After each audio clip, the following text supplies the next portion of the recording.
Hello all, ఎప్పుడైనా పప్పులోకి కానీ చారులోకి కానీ ఒక ఫ్రై కర్రీ చేయాలనుకుంటున్నారా? అయితే ఈ బెండకాయ ఫ్రై ట్రై చేయండి.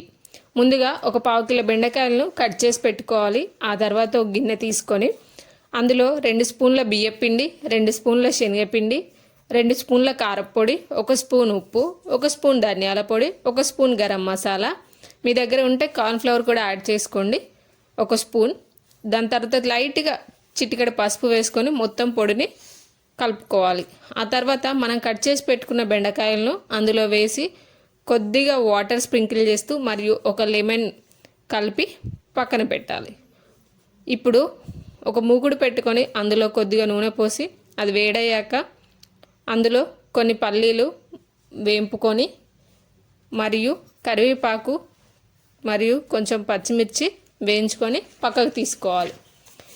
ఇప్పుడు అదే మిశ్రమం వేడిగా ఉన్నప్పుడు కొంచెం ఉప్పు, కారం, గరం మసాలా వేసి కలిపి పక్కన పెట్టుకోవాలి. దాని తర్వాత మనం ముందుగా కలిపి పెట్టిన బెండకాయలను నూనె వేడిగా ఉన్నప్పుడే అందులో వేసుకొని లో ఫ్లేమ్లో పెట్టి ఫ్రై చేయాలి. దాని తర్వాత వాటిని ముందుగా వేయించిన పల్లీల్లో వేసి కలుపుకొని అన్నంలో కానీ స్నాక్స్లో కానీ తింటే చాలా బాగుంటాయి friends. Thanks for watching. Please do like and subscribe.